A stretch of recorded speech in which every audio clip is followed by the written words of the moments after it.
स्तर का वैज्ञानिक हूं और वैज्ञानिक सोच के साथ-साथ धर्म और संस्कृति की भी आदर करता हूं। महाराज जी, जब कभी सिद्ध संतों के किसी दावे के विरुद्ध कोई विज्ञान अपने प्रमाण देता है तो मैं देखो, धर्म से पहली प्रमाण बात तो इतना समझो कि जो विज्ञान है वो पांच भौतिक शरीर तक सीमित है, इसके आगे नहीं इसकी गति। आज तक कोई मशीन बनी हो यहां से अमेरिका कहीं भी जो मन का अल्ट्रासाउंड कर सके, मन का एक्सरा कर सके, बुद्धि का कर सके, चित्त का कर सके, आम का कर सके, ये सूक्ष्म शरीर है, नहीं प्रवेश है। फिर कारण शरीर है, नहीं प्रवेश है। फिर आत्मस्वरूप जो ब्रह्म ज्ञान है या भगवत तत्व है, यहां विज्ञान का प्रवेश नहीं। जहां विज्ञान समाप्त होता है वहां से अध्यात्म शुरू होता है। बात समझो। तो अगर आप अपनी बौद्धिक स्तर से किसी का परीक्षण करना चाहेंगे जो अध्यात्म में स्थित है तो नहीं कर सकते। महाराज जी, साधु संतों के भौतिक कुछ दावों को विज्ञान बड़े देखो, सच्चा साधु कोई दावा ही नहीं करता। नौटंकी नाटक करने वालों के दावों को हम साधु के दावे नहीं कहते।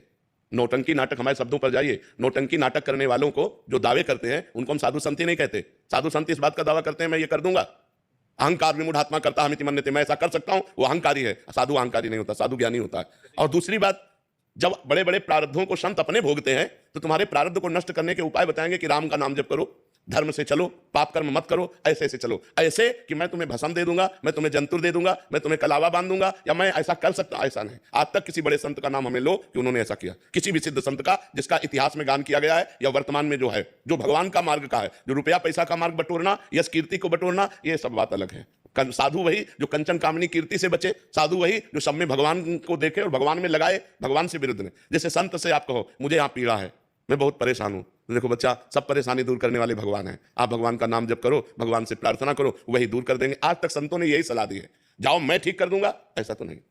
बड़े बड़े ब्रह्म ऋषि श्री वशिष्ठ जी महाराज जो त्रिभुवन को पलट सकते हैं अपने तपोबल से, उनमें सामर्थ्य है।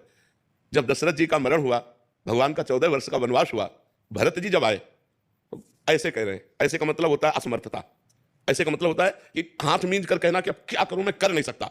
सुनहु भरत भावी प्रबल बिलख कहो मुनिनाथ, हानि लाभ जीवन मरण जस अपजस। तो फिर कौन ऐसा है ये सब? बच्चा, तुम तो वैज्ञानिक हो, हम तो बाबा जी, हम ही नहीं मानते इन बातों को, हम ही नहीं मानते, क्योंकि बचपन से हम हैं भगवान के मार्ग में, शुद्ध मार्ग जो शास्त्रीय मार्ग है। हमारी दोनों किडनी फेल है, हम जंतु थोड़ी बनवाते, डायलिसिस करवाते, हम राख थोड़ी खाते, टेबलेट खाते हैं।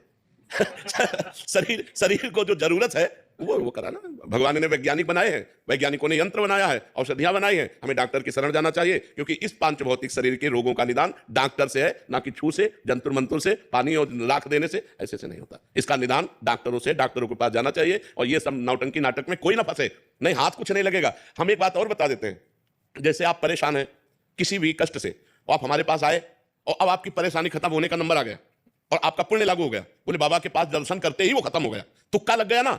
अब वो 100 आदमियों से कहेगा कि हम जो भी बाबा के दर्शन करके लौट के आए, परेशानियों से निदान हो गया।